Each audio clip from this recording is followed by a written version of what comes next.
ฮัลโหลสวัสดีจ้า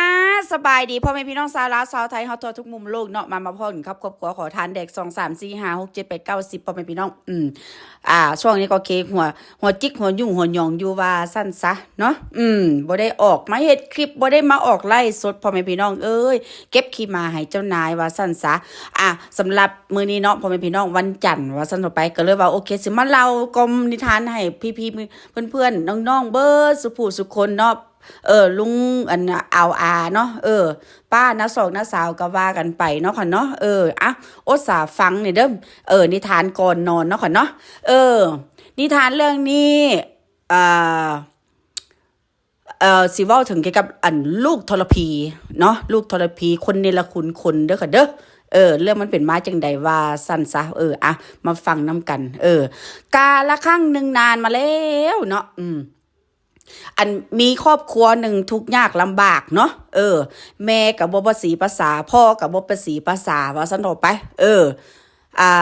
แล้วก็เอากันเนาะเอากันตามภาษาที่ว่าโอเคเด็กน้อยอันหยังก็กำลังแบบติดเซิงค่ะนะติดเซิงเอากันแล้วเลยมีลูกบาทนี้นะเนาะมีลูกนำกันประมาณ6ตัว7ตัว8ตัวก็ว่ากันไปเนาะเพราะว่าบ่ฮู้คือกันว่าบางที่ไปเฮียไปไข่ซะนังแดกๆกับบ่ฮู้หั่นนะนะมีตัวหนึ่งออกมาเนาะตัวที่2ก็ออกมาตัวที่3ก็ออกมาตัวที่4ก็ออกมาเนาะบ่เฮ็ดเวียกเฮ็ดลายเหตุการณ์หยังแล้วก็กะว่าโอเคสินั่งอยู่นอนกินว่าซั่นซะไปโอเคบ่ฮู้จักทำมาหากินอันผู้เป็นแม่นี่หวะแม่ก็คิดว่าเกิดจากครอบครัวที่ว่าสูงสักว่าซั่นไปนะลูกเจ้าหลานเธอบ่โน่นนั่นก็ว่ากันไปว่าซั่นไปโอเคแบบสันดานคือยิงพยองจองหองว่าซั่นไปเนาะแต่ว่าครอบครัวพอดิวะครอบครัวพอเนี่ยก็สามัญชนทั่วไปธรรมดาเนาะแม่นบ่ล่ะพ่อแม่พี่น้องก็เข้าใจอยู่ดอกว่าเป็นคนเป็นพ่อเนาะบ่เว้าหลายยายห่างว่าซั่นซะแล้วบาดนี้เนาะมีลูกมาแล้วบาดนี้ตัวนั่นตัวนี่ตัวนี่ตัวนั่นเนาะอันคนเป็นแม่นี่ก็บ่ฮู้จักทำมาหาแดกหยังบ่ฮู้จักทำมาหากินอีหยังแล้วมีลูกตัวนึงบาดนี้ลูกทรพีบาดนี้นะลูกทรพีว่าจังได๋เจ้าค่อยว่าเป็นลูกทรพีว่าติพ่อแม่พี่น้องลูกทรพีคือแบบที่ว่าพยายามที่ว่าเห็นคนภายในครอบครัวของตัวเองเนาะมีอยู่มีกินบ่โอเคหรือว่าเห็นภายในครอบครัวของตัวเองนะเป็นจังซั่นเป็นจังซี่แล้วก็ดูทุกบาทนี่น่ะดูทุกสถานะครอบครัวของตัวเองแม่นบ่ล่ะดูทุกแม้กระทั่งเฮือนมูลเฮือนมังของพ่อของแม่ที่ว่าสร้างสามาว่าซั่นทั่วไปอันแม่หั่นก็บ่แม่นว่าโอเคมีแต่ผัวเดียวบาทนี้มันก็เลยแบบที่ว่าแม่น่ะมีหลายผัวบาทนี้ก็เลยบ่ฮู้จักว่าผู้ใดสินับถือว่าโอเคเป็นพ่อกันแท้นะเนาะแล้วมาคราวนี้บาทนี้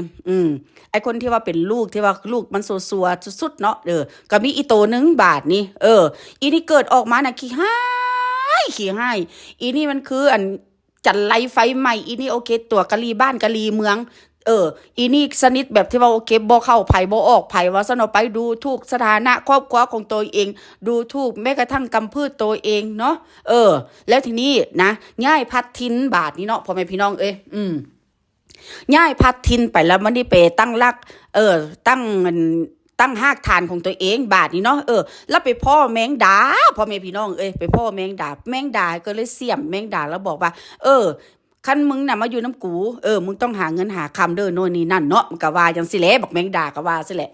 ขี้ข้าก็บ่มีทางออกเด้บาดนี้เพราะว่าขี้ข้าน่ะนะรังเกียจครอบครัวของตัวเองเนาะรังเกียจครอบครัวของตัวเองโอเคเป็นต้นทุนอยู่แล้วว่าซั่นต่อไปก็เลยว่าเอาแม่นี่ออกมาด่านำสังคมว่าซั่นต่อไปแม่นี่ก็บ่ฮู้จักสิว่าจังใดแล้วแม่นี่ก็ได้เนาะแม่ก็พยายามแบบที่ว่ามีคนซอยเหลือแม่เนี่ยโอเคแม่ก็งาบเอารถได้แม่ก็งาบเอาเพราะว่าคนหนังหน้าขึ้นกับคนเป็นแม่นี่สัมผัสว่าอันใดที่ว่าโยนให้นะมีคนโยนให้กับแบบโดดคุบปั๊บว่าสนุกไปคือหมาแบบที่ว่าโอเคบ่เคยพ่ออาหารนั่นแหละเนาะแล้วบัดนี้อีทางลูกเด้บาดนี้เอาแม่นี่ออกมาเว้าเอาแม่ออกมาด่ามาประจานเนาะให้ทุกคนฮู้จักว่าอันนี้บ่เป็นแม่กูเด้อว่าซั่นเป็นลูกติดพ่อเนาะนะตอนมีเงินมีคำนี่เนี่ยพ่อแม่พี่น้องและอีกบ่ดนบาทนี้อีกบ่ดน เออ จนว่ามีเงินมีซานแล้วจนว่าหาอยู่หากินเนาะเป็นหลอกลวงพินหลอกลวงคนมาได้นะว่าสนอไปโอเคมาปลุกเงินปลุกซาน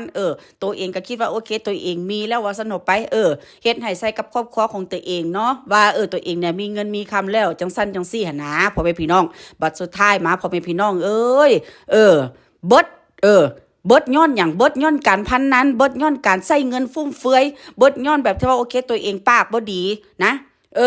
ผ่านมานี่ก็เคยเว้าได้ว่าอะกูมาอยู่กูมาอยู่อีกเมืองนึงหรือว่าประเทศนึงอย่างพันซั่นออกไปพวกกูนี่กูจ้องดูแลเบิ่งแยงกูเทคแคร์กูแม้กระทั่งลูกกูจังซั่นจังซี่มันก็เว้ามันเพราะว่าย้อนหยังภาพมันมโนเนาะพ่อแม่พี่น้องนะแล้วพอมาวันหนึ่งซาบาทนี้สิ้นเนื้อประดาตัวแล่นกลับขึ้นไปหาครอบครัวบาทนี้ครอบครัวก็บ่เอาแล้วสิเอาไปเฮ็ดอีหยังแม่นบ่ล่ะนะตะกี้แต่ก่อนเนี่ยโอ้ยมีอยู่มีกินบ่เห็นหน้าแม่บ่เห็นหน้าพี่หน้าน้องแล้วบ่พอมาคราวนี้สิเล่นเข้าไปหาครอบครัวคืนบัดนี้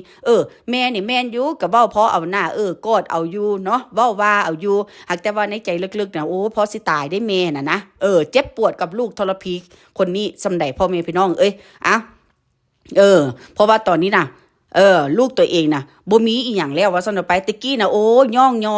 ยอสรรเสริญเว้าว่าเนาะอีคำโน่นอันเว้าจำว่าจังซั่นว่าซี่ว่าซั่นไปแต่ว่ามาเดี๋ยวนี้น่ะโอ้ยบ่เว้าบ่ว่าเด้เพราะปานใด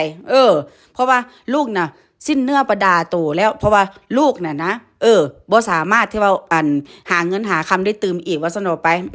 มึงสิเป็นมึงสิตายก็ซ่ามึงโอเคมึงก็จะสุมาตายเด้ออันแบบคำว่าความเว้าของคนเป็นแม่เนาะพอเป็นพี่น้อง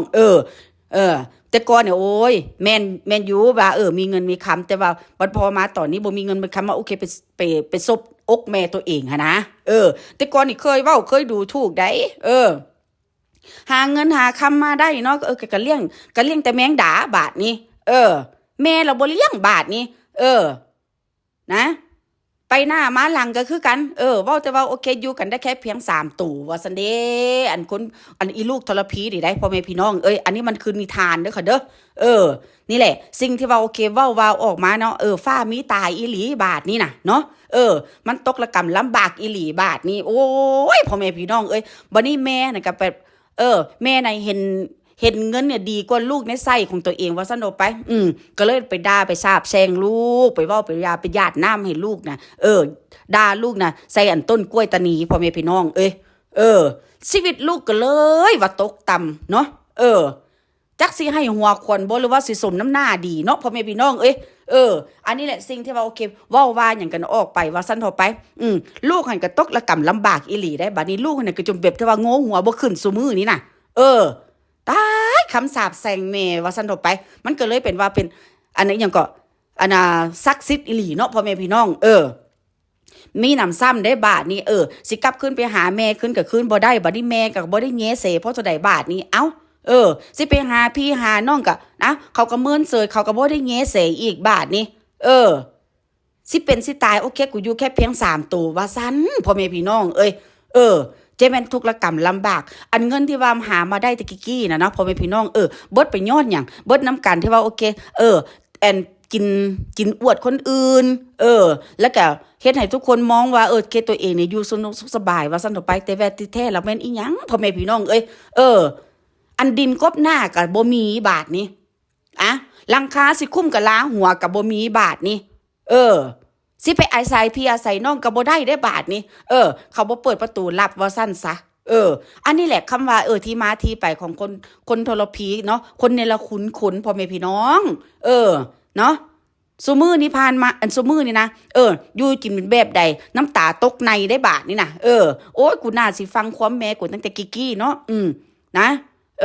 ที่ว่ากูด่าแม่กูออกไปว่าแม่กูนี่บ่ดีแม่กูนี่โอเคมักได้แม่กูนี่อยากได้เงินได้คำกับกูจังซั่นจังซี่เพราะว่าย้อนหยังแม่งด่าน่ะนะกอกหูซุมือว่าซั่นต่อไปซุมือนี่ก็เลยบ่มีตีนบ่มีมือย้อนอันยุ่นกับแม่งด่าพ่อแม่พี่น้องนะเป็นจังไดซุมื้อนี้พ่อแม่พี่น้องอยู่บ่ได้กินบ่เป็นตัวบาทนี้ทุรนทุรายทุรนทุรายเพราะว่าโอเคอยากได้เงินอยากได้คำเนาะสิไปเฮ็ เฮ็ดงานก็เฮ็ดบ่ได้บาดนี้สะพัดโอเคได้แมงดาขี้ข้านแมงดานี่ก็โอ้ยอะมึงอยู่กับกูนี่นะมึงต้องเฮ็ดเวียกเฮ็ดงานเด้อโน่นนี่นั่นอันหยังประมาณนี้แหละพ่อแม่พี่น้องแต่ว่าบัดสุดท้ายมาเด้บ่มีอีหยังเหลือแม้กระทั่งแม่ก็บ่เหลือครอบครัวก็บ่เหลือบาดนี้เอาตะกี้เราบอกว่าครอบครัวกูครอบครัวกูต้องมาที่หนึ่งครอบครัวกูต้องฮักกันจังซั่นจังซี่มาคราวนี้สะพัดว่าโอเคมาปีนความได้บัดนี้พ่อแม่พี่น้องเอ้ยมาปีนความจังใดวะติครอบครัวน่ะบ่ได้มาซอยเหลือว่าซั่นอยู่นำกันนี่โอเคมีแต่ผัวตัวว่าซั่นกล้าหน้าด้านว่าห้องว่าเป็นผัวน่ะแหมพ่อแม่พี่น้องเอ้ยเขานะบ่ได้จดทะเบียนสมรสนะเขาบ่ได้พาตัวเองออกหน้าออกตาบ่ได้มีหยังจักอย่างที่ว่าตู่พอแต่ว่าโอเคภูมิใจว่าซั่นซะรอดออกจากหีแม่มาก็โอเคมีแต่เท่านี้ค่าดองให้แม่ก็ยังบ่ได้บาทนี้เอา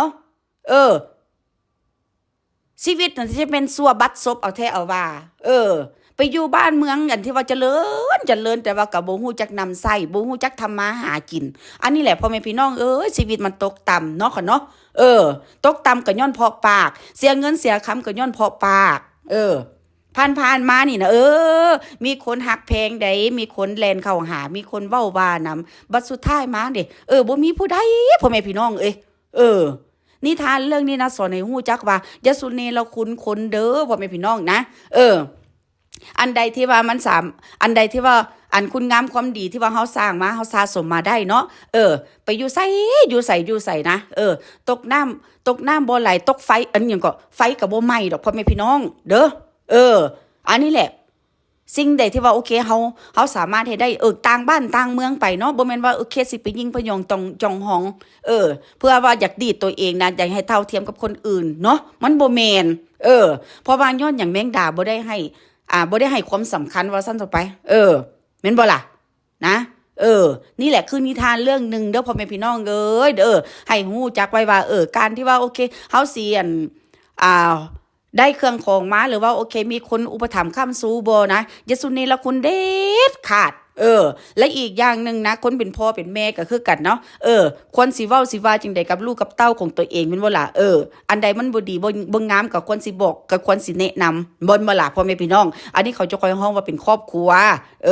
บ่แม่นว่าโอเคมีอยู่มีกินแล้วโอเคกูบ่ได้สนใจผู้ใดอันนี้มันก็บ่แม่นได้พ่อแม่พี่น้องแม่นบ่ล่ะ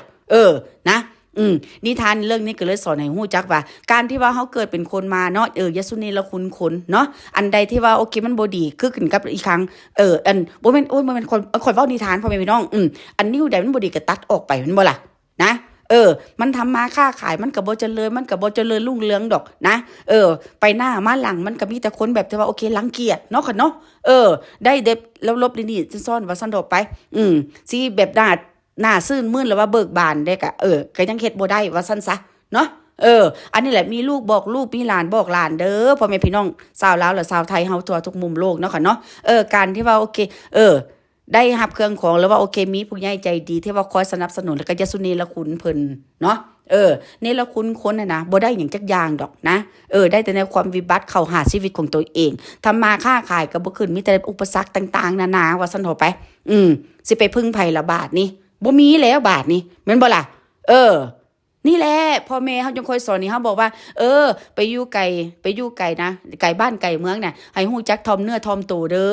อนี่แม่นบ่ล่ะนะพ่อแม่เฮาเนี่ยโอเคสิพากันบอกเพิ่นสอนจังซี่แม่นบ่ล่ะนะจังได๋มีลูกบอกลูกมีหลานบอกหลานพ่อแม่พี่น้องนะสิ่งใดที่ว่าโอเคสมควรเฮ็ดก็สมควรเฮ็ดอันใดที่ว่าโอเคเป็นตัว